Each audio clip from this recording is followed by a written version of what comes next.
Hello everybody, I am Keaton and this is Kid Catholic Season 8, Episode 8, and before we get into today's video, if you're new here, I post a different Catholic video every single Tuesday, so keep a lookout for those weekly videos. And I also want to say thank you to Project YM for having me on their live Sunday. For those of you who watched, thank you so much, and if you didn't get to check it out, please go to projectym.com and you can see the replay broadcast from that night. That was absolutely amazing. And so for today's video, I want to talk about something that's, I think, very important to talk about in a time like this, because I keep saying this, right? All the videos I make about this virus, about what's going on, I can't just keep making apologetic videos just pretending as if nothing is happening in the world right now, right? Because it's very apparent and very clear what is happening to all of us, how we're in lockdown, how we're in quarantine, right? And I can't just go on making videos without acknowledging that. And so this week, what's so important to look at with us being quarantined and with us being on lockdown and with us not being able to see each other is how the church is universal. And I know that sometimes that can kind of sound confusing, like what does that have to do with the situation that we're in right now? But we can see how the church is universal, especially in a time like this, because this is a time when the Catholic Church, for the most part, is uniting, right? When we are uniting under the Catholic Church, as we always should be. And so what I mean by universal is the universality of the church. It means we are all one Catholic Church. But I want to look at the catechism definition, less definition, but what the word universal means. Right here in the CCC 830, it says, the word Catholic means universal in the sense of according to the totality or in keeping with the whole. The church is Catholic in a double sense. First, the church is Catholic because Christ is present in her. Where there is Christ, Jesus, there is the Catholic Church. In her subsists the fullness of Christ's body, united with its head. This implies that she receives from him the fullness of the means of salvation, which he was willed. Correct and complete confession of faith, full sacramental life, and ordained ministry in apostolic succession. The church was, in this fundamental sense, Catholic on the day of Pentecost, and will always be so until the second coming. And so I know that was sort of something a long definition, right? But what I mean by that is, and I especially want us to look at the first part, the word Catholic means universal in the sense of according to the totality. So when I say Catholic, there's two different ones here that I'm talking about, right? There's like the lowercase c Catholic, which does mean universal. And then there's the capital C Catholic, which means the Catholic Church, right? And so what's always crazy to me is that the word universal means Catholic, that didn't really hit me until a while back, and when it did, it really means something very important, because the Catholic Church is universal, like it says in a double sense, but universal meaning according to the totality, to the total of the Catholic Church, to the total of the body of Jesus Christ. What I mean by that is that while we're all in different parts of the world, where we're all in different parts of the world, have different lives, right, and we all don't know each other, we are all universal in the sense that we are all one Catholic Church. The Catholic Church is universal. That doesn't just mean that it belongs to one certain group of people, right?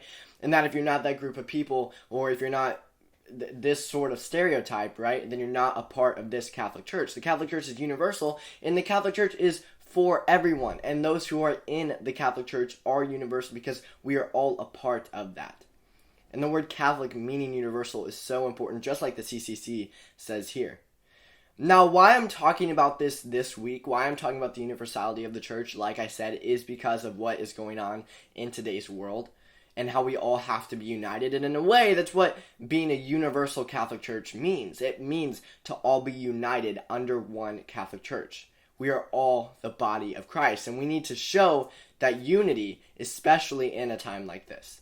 We have people from all over the world connecting virtually. We are lucky now in a time like this, right, in this pandemic, because we have the internet. I'm not saying that we're lucky to have the pandemic, but we are lucky to have the internet in a time like this, so that we can still connect, so that we can still have the virtual youth groups, right, so that we can still do things like that.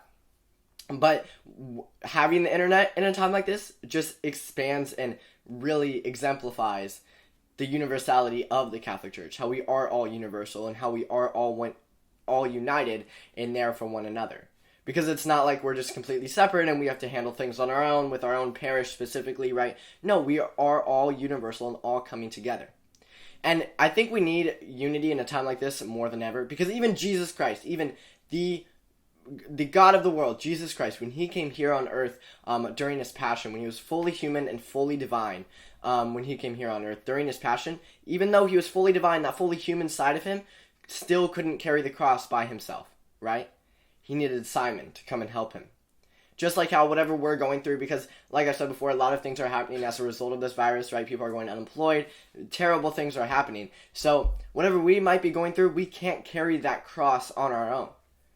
Just like Jesus couldn't carry his cross on our own, right? Obviously, we need the help of God, and we need the help of the Lord, and we need to pray to him and build that relationship with him. But we also need the help of one another. And that's why being the Catholic Church, being universal, is so important. It's so important for the Catholic Church to be universal so that we can form that unity, so that we can all be together, because at the end of the day, we all believe the same thing and we're all striving for the same thing, and that is to get to heaven. Now, I don't say this just to mean that only those in the Catholic Church who are together can be there for one another. Like everybody else outside the Catholic Church is completely nothing. No, right? As members of the human race in general, we should always be working to convert souls to the Catholic Church in whatever way that may be. But the Catholic Church itself being universal, capital C Catholic, being Catholic, lowercase c, being universal, is that sense of us all being together and not this Christianity belonging to one certain group. Or similar to in early Christianity when there were the debates about whether they should preach to the Jews or the Gentiles, right? And some people thought that they shouldn't preach to the Gentiles at all and that it was only for the Jews, but then St. Paul came in and said there was, and made it clear that what Jesus wanted, it was for everyone, right? It's similar to that in the case that it is for everyone. It's not to one certain group, and that's why it's so important to have this universality and to be united. Now, how do we be united? How can we just get strength from other Catholics? Like, where does that come from? And it comes from many things. It comes from prayer. It comes from praying for others, praying for our fellow Catholics, even those outside of the Catholic Church, right? But I say this to say that we cannot carry our cross on our own, and we need to rely on others around us, and we need to help carry their crosses also, right? So that we are universal, like the Catholic Church is. Literally, the Catholic Church, the word Catholic means universal. Now, when I say the word universal, not only do I want to talk about the CCC definition about why the Catholic Church is Catholic and why it is universal and why Catholic means universal, but I also want to look at just this is even just the non-religious, just dictionary definition of the word universal. It reads, of, affecting, or done by all people or things in this world, applicable to all cases. Keyword all, right? Not pertaining to one certain group. It is all. We are all under the universal Catholic Church, and we are all working together to form this unity. And this unity in a time like this is so important because we look back on the 2,000-year history of the Catholic Church. In the Catholic Church, we have survived so many things, right? We survived plagues, wars, but we didn't do that just by ourselves. It wasn't just like it was just certain groups of Catholics just all stuck together and we survived it. No, we became united, and we were united, especially in a sense like that. And maybe this could be a motivator for us in the future to remain so close and so tight-knit and so united. Because of that unity, whether we're going through a pandemic or not, is so important, but maybe this pandemic could even be a motivation to increase that unity. Because like I said, especially in a time like this when the world is suffering, when the Catholic Church is suffering, when the human race in general is suffering, having that unity and having that togetherness is so important. And that's why the universality of the Catholic Church is important. So we need to pray for that. We need to pray for that unity, not only among ourselves and others, but among all Catholics, right? That unity of the clergy and that coming together of the Catholic Church so that we can all combat this pandemic and pray. And we need to work on that. And we need to continue to improve that day in and day out so that we can truly be universal. Because after all, that literally is what the word Catholic means. It means universal. And we are displaying and exemplifying that universality in so many ways, especially during this pandemic. So now that the topic is done, do y'all know what it's time for now?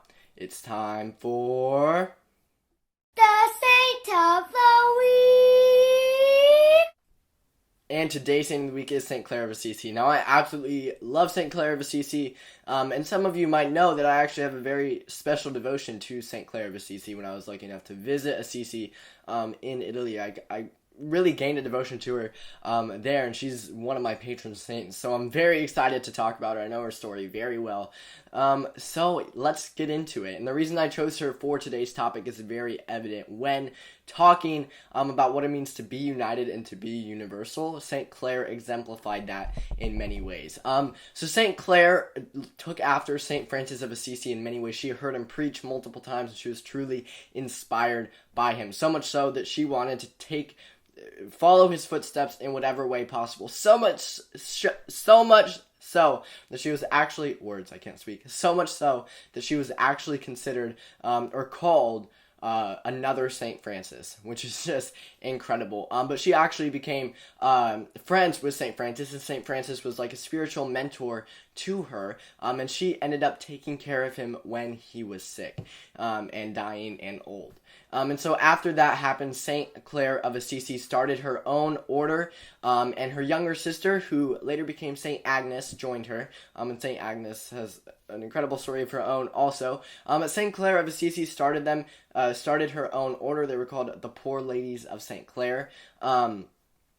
And this was just an incredible order where they really focus on unity and all being together in whatever way possible. But the way this is exemplified is when her convent was being attacked by enemies who were not fond of her and what she was doing. And instead of hiding and running away and hiding the sisters, she came out in front of them and she held up the monstrance with the Eucharist in it. And she fended them off and led them away. And they ran away and were too afraid to go in because she held up the Eucharist.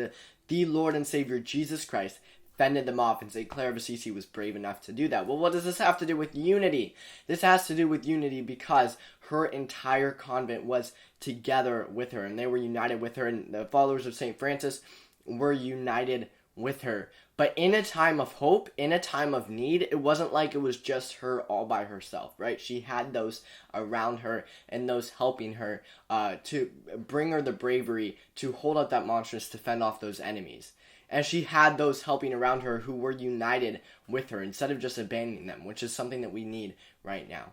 St. Clare of Assisi later died.